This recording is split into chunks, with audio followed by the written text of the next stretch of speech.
Tour channel friends, मैं आप सबका अपने चैनल स्टॉक्स फॉर लाइफ पे बहुत स्वागत करता हूँ। TFL फैमिली डेफिनेटली में सब पता है कि शाम को हमारी एक वीडियो आती है स्टॉक फटाफट या फिर न्यूज़ फटाफट, जहाँ पे वीडियो एक चर्चा ने कौन स्टॉक में क्या न्यूज़ आ रही है और क्या बेस्ट बाइंग लेवल इमर्ज हो रहा है। इतना फ्रेंड्स आपके लिए होमवर्क करके लाता हूँ। रिक्वेस्ट है वीडियो के एंड तक बने रहे, क्योंकि आज के दिन बहुत बड़ी बड़ी अपडेट्स से हम चैनल फर्स्ट टाइम होंगे सब्सक्राइब कर सकते हैं। इस तरह की क्वालिटी कंटेंट को सबसे पहले एक्सेस करने के लिए now without delaying any for time let's begin. बात की जाए बाजार की, हमें अच्छी खासी फॉल विटनेस होते हुए देखने को मिली, बट इसी बीच में गैस सरप्राइजिंग डेटा हमें देखने को मिल रहा है, जहां डीआईएस ने बाइंग तो करा है और एफआईएस ने बेचा है, जो कि हमने हाल फिलहाल में ही डेली की डेली कॉमन जो चीज़ है विटनेस करी है। बट इसी बीच में गैस एफआईएस की फ्रिक्वेंसी बहुत ही कम होने के बावजूद भी मार्केट में सेल ऑफ इसलिए ज़्यादा हुआ बिकॉज कैश के स्टॉक्स में अच्छी खासी फॉल विटनेस होते हुए देखने को मिल रही है। जहाँ पे गैस वॉल्यूम की बात की जाए बहुत ही हद तक ड्रॉप हो गए हैं, और रिसेंटली गैस जो न्यूज़ हमें देखने को मिल रही है जहाँ पे बैंक कोलैप्स हो रहे हैं, खासकर यूएस बाजार में इसका इम्पैक्ट दोस्तों बहुत सारे कैश स्टॉक में और खासकर सिलेक्टिव मिड कैप और स्मॉल कैप में कुछ ज़्यादा ही हो रहा है।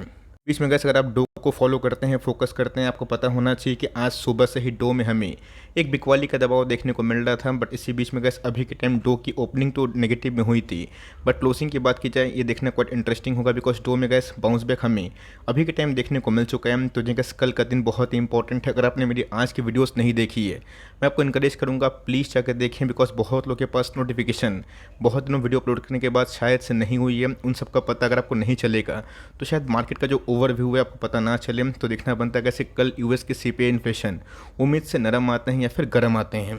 इसमें गैस जो बाइडेन ने अभी के टाइम बहुत ही इंपॉर्टेंट कमेंट्री दी है। उनकी कमेंट्री के अकॉर्डिंग गैस उन्होंने एक चीज़ इंश्योर करी है कि जितने भी बैंक कोलैप्स हो रहे हैं यूएस में, उनके अंदर जो डिपॉजिटर्स का पैसा है वो काफ़ी सेफ़ है, लेकिन इसी बीच में गैस इन्वेस्टर का पैसा जिन्होंने उस बैंक में इन्वेस्ट किया था वो सेफ़ नहीं है, बिकॉज उन्होंने साफ साफ पलड़ा झाड़ दिया है।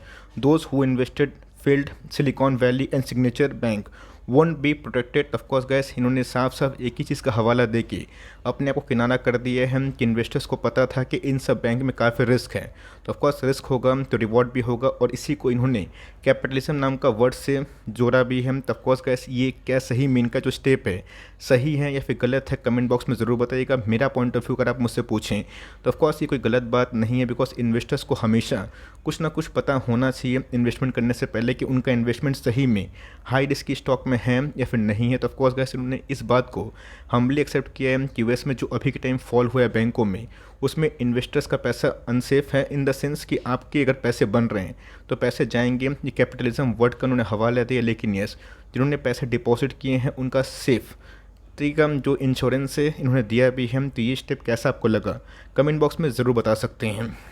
गैस अगर आप देखें तो बहुत बड़ी अपडेट हमें देखने को मिल रही है, जहाँ पे सेबी की गाइडलाइंस के अकॉर्डिंग 2022 में ही मार्च तक ये स्टेप करना ज़रूरी था, बट यस फर्दर कुछ एक्सक्यूज़ के कारण ये डेट काफ़ी बढ़ता हुआ देखने को मिल चुका है। ऑफ कोर्स अगर आपके कोई भी डीमेट अकाउंट यूज़ करते हैं, चाहे वो फुली डिस्काउंट ब्रोकर की बात की जाए या फिर लेकिन पार्शियल डिस्काउंट ब्रोकर की बात की जाए, ऑफकोर्स दोस्तों नॉमिनेशन फाइल करना बहुत ही इंपॉर्टेंट है। नॉमिनी की बात की जाए तो आपको अच्छे से पता है कि एक ऐसा व्यक्ति जो आपके जाने के बाद उसका पैसा क्लेम कर पाए, तो मैं ईश्वर से प्रार्थना करूंगा आपके जीवन की आयु काल बहुत ही लंबी हो। लेकिन आपको अच्छे से पता है कि मार्केट हो या फिर ज़िंदगी वो काफ़ी रिस्की होती है। कभी कभी ऐसे अपडेट्स होते हैं जो हम लोग उसके लिए तैयार नहीं होते हैं, तो अपने आप को सेव करें। और ऑफकोर्स जो नॉमिनेशन फाइल है वो अभी के टाइम कर ले, वरना गाइस 2023 की बात की जाए मार्च 31 तक अकाउंट शायद फ्रीज भी हो सकती है। इसमें गैस अगर आप देखें बजाज फाइनेंस में फिर से फॉल हमें देखने को मिल चुका है। आपको याद होगा दोस्तों, मैंने इसके पहले जब से रेट हाइक बहुत ही कंटिन्यूसली और एग्रेसिव हुआ, मैंने एक ही बात आपको चिल्लाई है और बताई भी है कि लेंडिंग कॉस्ट बढ़ने से बैंकों की जो ब्याज दर है उनकी कमाई बढ़ती है, नेट इंटरेस्ट मार्जिन बढ़ता है। लेकिन यस एनबीएफसी की बात की जाए वो टूटता है। इसका लॉजिक क्या है, मैंने इसके पहले भी गैस आप सबको बहुत बार कन्वे किया था। एग्जैक्टली गैस अगर फेड कंटिन्यूसली रेट हाइक करती है तो ऑफकोर्स लोन महंगे होंगे, डिपॉजिटर को अच्छा खासा ब्याज दर मिलेगा, बट डिमांड टूटने से गैस उनकी जो अवेलेबिलिटी है थोड़े शॉर्ट टर्म में जहाँ पे डिमांड स्लो डाउन है वो दिखाई पड़ सकता है। एक्जैक्टली गैस वही पैटर्न हमें देखने को मिल रहे हैं। बीच में 6500 के आसपास ऑफकोर्स एक प्रॉफिट बुकिंग जोन था और उसके ऊपर ही ब्रेकआउट था, बट मार्केट सेंटीमेंट खराब होने से निफ्टी में 500-600 पॉइंट के करेक्शन के बाद फिर से gas Bajaj finance buying zone पे आ चुकी है। तो मुझसे पूछते हैं कि सर यूएस में जो कोलैप्स हुए हैं तो क्या सही में बैंकिंग स्टॉक्स पे इसका इम्पैक्ट होगा या फिर नहीं होगा, खासकर इंडियन बैंक्स में। अगर आपको इसके ऊपर प्रॉपर वीडियो चाहिए होगा तो कमेंट बॉक्स में ज़रूर बताइएगा, तो मैं इसके ऊपर एक प्रॉपर वीडियो ज़रूर बनाऊंगा। तो ध्यान रखिएगा दोस्तों, बजाज फाइनेंस इसलिए बना बिकॉज इसने बहुत बड़ी मंदी देखी थी। 2020 में गैस क्राइसिस जो हुआ था वो हेल्थ क्राइसिस था। इसके पहले भी गैस 2008 में फाइनेंशियल क्राइसिस थी और उसके बाद ही इस कंपनी ने मैसिव रिटर्न्स इसलिए बनाया बिकॉज कंपनी टिक गई। तब कोर्स ये अपने आप एक बड़ी एनबीएफसी है और इन सब कंपनी में अगर आप भरोसा नहीं करेंगे तो छोटी मोटे स्टॉक्स को वैसे आप होल्ड भी नहीं कर पाएंगे। आपके पास सफिशिएंट क्वांटिटीज हैं, ओवर एलोकेट ना करें। बट येस, इस कंपनी में अभी के टाइम में ट्रेमेंडस वैल्यू है और यहाँ से गैस गिर के 300-500 पॉइंट और गिरता है तो वहाँ पे gas super by for long term investment point of view से 5 ईयर्स के लिए इमर्ज ज़रूर हो सकती है। कल की बात की जाए तो ऑफकोर्स गैस कल आपको ये भाव टूटता हुआ दिखाई पड़ेगा। आप सबको पता है कि हर 3 के बदले 1 शेयर मिलेंगे। मैंने कमेंट रिसीव किया कि सर मेरे पास 4 शेयर है तो कोई दिक्कत वाली बात नहीं है, 3 के बदले आपको अतिरिक्त 1 शेयर मिल जाएंगे और एडिशनल आपके पास जो 1 शेयर है उनके पैसे आपके बैंक अकाउंट में क्रेडिट हो जाएंगे। तो ऑफकोर्स गैस ये कंपनी फंडामेंटली बहुत ही अच्छी है। But yes, due to ongoing carnage इस कंपनी में पिछले कुछ समय से अच्छी खासी ब्लीडिंग हो चुकी है। तो बात की जाए मैनेजमेंट की तो बहुत ही ऑप्टिमिस्टिक है, खासकर Q4 के नंबर्स को लेके। कंपनी ने हाल फिलहाल में गैस बहुत जगह कैपेक्स भी किया था जिसकी वजह से कंपनी प्रोडक्शन को लेके अगर इसे भी अब देखना बनता है कि डिमांड कैसे होगा बिकॉज हाई इंटरेस्ट रेट में आप सबको अच्छे से पता है कि हाउसिंग लोन मिलना मुश्किल हो जाएंगे तो घर कम बिकते हैं। तो ऑफकोर्स गैस जल्द से नल तक जो योजना है गवर्नमेंट ने उसको काफ़ी फोकस किया। अब देखना बनता है कि बहुत सारी जो इन्वेंट्रीज प्रॉब्लम थी पाइप एंड पीवीसी के क्षेत्र में वो क्या सही में रोकथाम होगा, पॉज लगेगा कि आने वाले कल में सही से नया सवेरा हम लोग पाइपिंग स्टॉक्स में देखेंगे या फिर नहीं देखेंगे, वो तो गैस हमें Q4 के नंबर्स के बाद पता चलेगा। बट यस, कल अगर आपके प्राइस थोड़ा डिक्लाइन हुए इसमें कोई दिक्कत वाली बात नहीं है बिकॉज फर्दर बोनस के एग्जीक्यूशन के बाद एक्स डेट के बाद एग्जीक्यूशन के बाद हमें 5-6 दिनों में वर्किंग डेज में जो शेयर्स हैं वो टीमेट में हिट होते हुए दिखाई दे सकते हैं। सुपर मार्केट की बात की जाए तो मार्केट में गैस ऑनगोइंग कंडीशन काफ़ी हॉन्टिंग हमें दिखाई पड़ती है। बट उसके बावजूद भी इसने बहुत ही लंबे टाइम तक कंसोलिडेशन के बाद ब्रेकडाउन किया था 4000 के लेवल्स और अभी के टाइम में 3500 से 3300 के आसपास एक लंबा टाइम तक कंसोलिडेशन ज़रूर कर रहे हैं। आज भी अगर आप देखें तो बहुत बड़ी फॉल हमें विटनेस होते हुए दिखाई नहीं दी है। सबसे गैस हाई इंटरेस्ट रेट की वजह से आपको बिल्कुल भी इस कंपनी में घबराने की आवश्यकता नहीं है बिकॉज इनके जितने भी एसेट्स हैं ये इनके ओन एसेट्स हमें दिखाई पड़ते हैं। कंपनी में बहुत बड़ा दबाव नहीं है। अब ऑनगोइंग कंडीशन में रेट हाइक अगर होता है तो ऑफकोर्स कंज्यूमर जो डिमांड है खासकर एक ऐसे प्रोडक्ट्स में नॉन एफएमसीजी में वो स्लो डाउन ज़रूर होगी। बट मेरा ऐसा मानना है कि जिस दिन का इस रेट हाइक साइकिल का टॉप बना तो मार्केट में बहुत सारी कंपनीज ऐसी हैं जिसका इम्पैक्ट वो खाती है वो धीरे धीरे रिवर्सल दे सकती है। तो देखना बनता है कि फर्दर इस लेवल को सस्टेन कर पाएगी या फिर नहीं कर पाएगी। ऑल दो ब्रेकडाउन के चांसेस अगर मार्केट ख़राब होते हैं वो काफ़ी हद तक बढ़ जाते हैं। बट मेरे हिसाब से गैस लॉन्ग टर्म में ऐसी कंपनी को होल्ड करना अच्छी बात मानी जा सकती है बिकॉज कंपनी के पास एसेट्स भरपूर हमें दिखाई देते हैं। की जगह इस different gas like chemical products की जिनके नंबर्स इस क्वार्टर में अच्छे थे वो भी गिरते हुए दिखाई पड़े। ऑल दो गैस क्वार्टरली बेसिस पे कंपनी ने बाउंस बैक तो किया था बट ऑफकोर्स उसके पहले ईयर से कंपनी ने बहुत ही पुअर परफॉर्मेंस दिया। रीज़न साफ है, ऑपरेटिंग मार्जिन्स कम हुए because of huge inventories raw material के प्राइस से बढ़ने से। ऑल दो गैस कंपनी स्पेशलिटी केमिकल में काम करना शुरू कर दी है तो देखना बनता है गैस कि आने वाले कल में केमिकल्स का डिमांड कैसे होता है, उनका ट्रेंड कैसा होता है। बिकॉज आप कोई भी केमिकल्स को उठा लें जो अभी के टाइम में अच्छा खासा कारोबार कर रही है उसमें भी हमें एटलीस्ट 30 से 40% के फॉल हमें दिखाई दे चुके हैं। स्टॉक भी गैस भाग के 290 से 280 से 650 के आसपास गया था। बट मार्केट में ऑनगोइंग कंडीशन आपको अच्छे से पता है कि बड़े बड़े जब कंपनी डूब रहे हैं, ख़राब परफॉर्मेंस कर रहे हैं तो एक छोटी कंपनी जिसका मार्केट कैप 7000 से नीचे करोड़ का है उसमें खराबी तो नहीं है लेकिन ये प्राइस वाइज हमें करेक्शन दिखाई दे सकती है। तो ओवर लोकेशन गैस ना करे, 5% से ऊपर वेटेज ना दे वरना डिपेंडेंट हम लोग कोई भी स्टॉक पे बहुत ज़्यादा हो जाते हैं। आपके पास कोई भी लेवल्स में होल्ड करे बिकॉज मार्केट में गैस स्मॉल कैप और मिड कैप में अच्छी खासी पिटाई हो रही है। एवरेजिंग करने का मन है तो देख लें कि 250 का लेवल सस्टेन कर पाता है फिर नहीं कर पाता है। तो आने वाले कल में गैस अगर ये सस्टेन नहीं कर पाएगा तो बहुत बड़ी बात नहीं है कि 10-12% के फॉल यहाँ से भी हो जाए। अब देखना बनता है कि मार्केट में सही में रिवर्सल कब तक आ सकती है। कैप की बात की जाए जब गैस इसने ब्रेकआउट दिया है तब तक सरप्राइजिंगली मार्केट में फॉल हुआ है। इसके पहले आपने देखा था पॉलीकैब ने 3-4 बार बड़ा अटैम्प्ट किया था 3000 के ऊपर और जैसे ही गैस अटैम्प्ट बहुत ही हायर होता है वैसे वैसे कोई बड़ी क्राइसिस वाली न्यूज़ हमें दिखाई दे जाती है। ऑल दो कंपनी के फंडामेंटल्स बहुत ही अच्छे थे, हमने ब्रेकआउट भी इन्जॉय किया तो ऑफकोर्स इनकी गाड़ी छूट गई थी। ऑफकोर्स एक लेवल पे आने के बाद हमें खरीदारी करने का मौका बन सकता है। लेवल की बात की जाए 2750 के आसपास आप चाहें तो उधर पे GTT ऑर्डर लगा सकते हैं। अगर वो लेवल सस्टेन नहीं कर पाएगा तो हो सकता है कि आने वाले कल में हमें 2500-2600 के आसपास भी दर्शन करवा दे। कंपनी के फंडामेंटल्स के साथ, बहुत ही अच्छे नंबर्स के साथ कंपनी बहुत ही ग्रोइंग फेज में काम कर रही है। तो ऑफकोर्स एक लंबा कंसोलिडेशन के बाद एक ब्रेकआउट हुआ था, तो यहाँ पे गैस खरीदने का मौका बनता है। तो मैं भी वेट कर रहा हूँ, वहाँ पे गैस मैं खरीदूंगा। और लॉन्ग टर्म तक ऐसी कंपनी पे अगर आपको भरोसा है, आपको लगता है कंपनी डेफ्री के संग लॉन्ग टर्म में पोटेंशियल लगती है, तो ऑफकोर्स आप इसको बिना डरे हुए ऐड कर सकते हैं। बिकॉज मार्केट में अगर सारे स्टॉक्स गिरते हैं तो ऑफकोर्स ये भी गिरेगा। आज की बात की जाए, 2 ही स्टॉक गेनर्स में थे और मैक्सिमम स्टॉक्स में पिटाई और धुलाई हुई थी। तो रीज़न साफ है, बिकॉज सेंटिमेंट ख़राब होगा तो स्टॉक मार्केट में हमें उसका जो इम्पैक्ट है वो दिखाई ज़रूर देगा। सेल की बात की जाए, यस गर्मी का महीना शुरू हो चुका है तो नंबर्स अच्छे आने की उम्मीद है। लेकिन यस पिछले कुछ समय से कैसे इसने बहुत पैसे बनाए, तो ऐसा नहीं कि इनका डिमांड अगर सही होगा तो स्टॉक प्राइस भागेगा ही भागेगा। बिकॉज मार्केट में बहुत लोग ऐसे होते हैं जो शॉर्ट टर्म को प्रॉफिट बुक कर लेते हैं। अब देखना बनता है कि नंबर्स के पहले माहौल कैसा है, और नंबर्स के पहले अगर ये आपको फिर से 10-15% के आसपास ड्रॉप में खरीदने का मौका देता है, वहाँ पे कैसे एक अच्छा खासा मार्जिन मिल सकता है। तो उम्मीद कर रहे हैं कि 700-800 के लेवल पे आएगा तो ही मैं खरीदूंगा। मुझे लगता नहीं गाइस, पर्सनली होने का कुछ भी हो सकता है।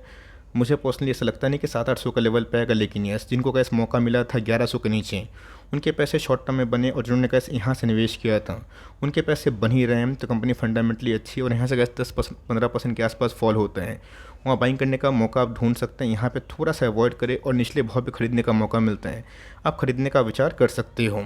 इसकी बात की जाए तो ऑफकोर्स गैस निफ्टी को इसने बहुत ही बखूबी थामा है। वरना आपको अच्छे से पता है कि रिलायंस में अगर एक तरफा गिरावट होती है 10% के आसपास वेटेज ये अकेला ही संभाल के रखता है। तो पिछले कुछ समय से गैस मार्केट में खराबी और नेगेटिविटी के बावजूद भी रिलायंस गैस अभी भी 2300 के आसपास टूरा तो है, बट उसी के लेवल्स पे हमें दिखाई दे रहा है। सबसे गैस रिलायंस एक एवरग्रीन स्टॉक हमें देखने को मिलता है, और इन सब स्टॉक्स में बार्गेनिंग के संग एक सही लेवल मिलता है। तो खरीदने का गैस बहुत ही अच्छा मौका बन सकता है, बहुत ही अच्छा बाइंग लेवल 2000 से 2100 के आसपास आएगा। और फर्दर गिरावट होती है तो 1850 जो इसके पहले एक रेजिस्टेंस लेवल था उसके पास भी जा सकते हैं। तो मेरे हिसाब से कैसे अगर आप मौके के तलाश में हैं तो अच्छी कंपनी को बाई करें जहाँ पे चैन की नींद आप सो पाए। वरना आपने देखा है कि जो बाइडन ने पलड़ा झाड़ दिया है इन्वेस्टर के पॉइंट ऑफ व्यू से, लेकिन यस उन्हें हौसला ज़रूर दिया है डिपॉजिटर के पॉइंट ऑफ व्यू से। तो हमें समझना है कि कौन सी कंपनी में रिस्क कितना होता है। ये सब गैस ऐसा नहीं कि रिस्क फ्री कंपनी है, बट यस ये सब गैस इंडियन इक्विटी मार्केट की शान है, और इन सब की वजह से देश को रेवेन्यू भी अच्छा खासा मिलता है और कंपनी में दम भी है। इसलिए गैस पिछले कुछ समय से इसमें ऐसा कोई बड़े पैसे नहीं बने, बल्कि हमें करेक्शन भी उतना दिखाई नहीं दिया है। को याद भी होगा फाइन ऑर्गेनिक के नंबर्स के पहले ये 5000 के आसपास गया था, और जब 7000 के आसपास था मैंने फिबोनाची पैटर्न को डिस्कस करके इसका लेवल से बताया था। और एग्जैक्टली कैसे वही लेवल्स पे हमें आने वाले दिनों में शायद दिखाई पड़ जाए, बिकॉज इसने 4500 का लेवल वॉल्यूम का संग ब्रेकडाउन कर दिया है। तक गिरेगा, बॉटम कहाँ बनेगा, न्यूज़ सेंसिटिव कितना आएगा, कहाँ पे ग्लोबल न्यूज़ क्या आएगी, ये किसी को पता नहीं है। आउट ऑफ कंटेक्स्ट टेक्स्ट की बात की जाए, 2 बैंक का डूबना, ये कोई ही प्रिपेयर्ड नहीं था। तो ध्यान रखिएगा, अगर आपको 4200 से नीचे खरीदने का मौका मिले और गुड केस में 4000, बिलो 4000 तो बहुत ही लॉन्ग टर्म में सुप्रीम बाई हो सकता है। ऑल दो नंबर्स ख़राब नहीं थे, बट येस हमेशा कैसे अगर आप सोचते हैं कि नंबर्स टॉप द लेवल होंगे, वो भी सही नहीं है। तो कंपनी फंडामेंटली अच्छी और निचले भाव पे खरीदने का मौका बनता है। तो एक एक करके गैस ऐसी जिम कंपनी को आप चुन सकते हो। पेंट की बात की जाए तो ध्यान रखिए दोस्तों, मार्केट में चाहे जितना भी कुछ हो जाए, ध्यान रखिएगा जो बिज़नेस पिछले कुछ समय से सुप्रीम लीडरशिप एक्टिविटी शो करी है, पैसे बने हैं, बिजनेस सस्टेनेबल है, तो उसमें पैसे बनेंगे। और ऑफ कोर्स आपको अच्छे से पता है कि मार्केट में ऑनगोइंग कंडीशन में डिमांड अगर स्लो डाउन होते हैं तो कोई कंपनी बची हुई नहीं रह सकती। जब गैस कंपनी कंसिस्टेंट कंपाउंडर के संग मल्टीबैगर है और कंपनी के अंदर आप निवेश करते हैं इस खराब टाइम में, तो लॉन्ग टर्म में पैसे आराम से बनेंगे। बट ध्यान रखिएगा, ये खराबा खून खराबा कब तक शांत होगा ये डेट बता के नहीं आता है। तो मार्केट में गैस गुड डेज़ के लिए बैड डेज को भी होल्ड करना पड़ता है, कुछ सम्मान करना पड़ता है, बिकॉज कभी ना कभी मार्केट रिवर्स ज़रूर करेगा। बट यस अगर गैस ये सब कंपनी आपको 2500 बिलो 2500 खरीदने का मौका देती है और ऑनगोइंग कंडीशन में अगर आपके पास पैसे हैं तो इन सब कंपनी बिना डरे हुए आप उठा सकते हैं। लॉस से बेचने की कैसे सलाह मैं सब कंपनी को सपने में भी नहीं दूंगा, बिकॉज ये सब कंपनी लॉन्ग टर्म में अच्छे कंपाउंडिंग स्पीड के संग आपके पैसे एटलीस्ट सुरक्षित ज़रूर रखती है। की बात की जाए तो ऑफकोर्स रिलैक्सो से अच्छे नंबर्स थे, बट उसके बावजूद भी गैस हमें अच्छी खासी फॉल विटनेस होते हुए दिखाई ज़रूर दे रही है। जूमर ड्यूरेबल के जितने भी प्रोडक्ट्स हमें देखने को मिलते हैं, खासकर कंजम्पशन, उसमें स्लो डाउन की वजह से मार्केट में काफ़ी नर्वसनेस है। ये कंपनी भी अच्छी है, रिलैक्सो तो गैस और भी अच्छी कंपनी है, बट देखना बनता है कि इन्वेंट्रीज प्रॉब्लम के संग कंपनी के ओपीएम कैसे होते हैं, बिकॉज ऑपरेटिंग मार्जिन का जिस कंपनी के इस बार अच्छे थे वो गिरी तो है बट थोड़ा कम गिरी है। अब देखना बनता है कि इनके इन्वेंट्रीज प्रॉब्लम के संग सही में जो स्लो डाउन की कंडीशन हमने देखी है उसमें कब तक राहत हमें दिखाई दे सकती है। कोशिश की बात की जाए तो जी हाँ गैस, आने वाले कल में अगर ये 1400 का लेवल टूटता है और फिर से हमें 1350 उसके नीचे खरीदारी करने का मौका मिलता है, तो वहाँ पे गैस बहुत ही गुड लेवल होगा जहाँ पे आप अच्छी कंपनी को बिना डरे हुए long term investment point of view से खरीद सकते हो। और जुबिलिएंट फूड वर्क्स की ये भी गैस एक बहुत ही शानदार कंपनी हमें दिखाई पड़ती है। पिछले कुछ समय से बहुत सारे ब्रोकर्स ने इसको अपग्रेड किया है, टारगेट से बढ़ाएं, बट उसके बावजूद भी इस कंपनी में हमें वो ऊर्जा दिखाई नहीं पड़ रही है। बिकॉज आपको अच्छे से पता है कि ऑपरेटिंग मार्जिन कंटिन्यूसली फॉल हुए हैं और वुड के प्राइस बढ़ने की वजह से ऑफकोर्स इनके रॉ मटेरियल के प्राइस काफ़ी बढ़े हैं, जिसकी वजह से ओपीएम आने वाले कल में थोड़ा स्लो डाउन जा सकता है। अब देखना बनता है कि पिज़्ज़ा वाली कंपनी कैसे बाउंस बैक कर सकती है। तो जी हाँ, पिछले कुछ समय से कंपनी बहुत ही लोगों की बहुत ही चहेती कंपनी बन चुकी है। चहेती कंपनी का मतलब ये नहीं होता कि आने वाले कल में गिरावट नहीं हो सकती, बिकॉज आपको अच्छे से पता होना चाहिए कि फॉरेन निवेशक ने इस कंपनी में अच्छा खासा सेल ऑफ किया है। पिछले कुछ समय से का इस मार्केट कैप बिलो 30,000 करोड़ के आसपास हो चुकी है, जिसमें भाग के 45 के लगभग जा चुकी थी। तो कंपनी फंडामेंटली अच्छी और long term investment point of view से गाइस इस कंपनी में लॉन्ग टर्म में अच्छे खासे पैसे बनने की क्षमता ज़रूर है। तो ये छोटी सी अपडेट थी। कोई स्टॉक मिस हो गया है तो कौन कौन सा मिस हो गया जिसके ऊपर आपको अपडेट चाहिए कमेंट बॉक्स में ज़रूर बताइएगा। अब तो गैस मैं डेली के डेली आप सबको वही अपडेट दूंगा जो मैं पिछले कुछ समय से देता आ रहा हूँ। और फिर से माफ़ी मांगना चाहूँगा कि पिछले कुछ समय से वीडियोस नहीं आ रही थी, बट मैंने अपडेट किया था। आप लोग प्लीज़ कम्युनिटी पोस्ट पे जब वीडियोस ना आए आप चेक कर सकते हो। तो गैस मिलते हैं जल्दी ही, तब तक के लिए bye. Thanks for listening friends, God bless you all.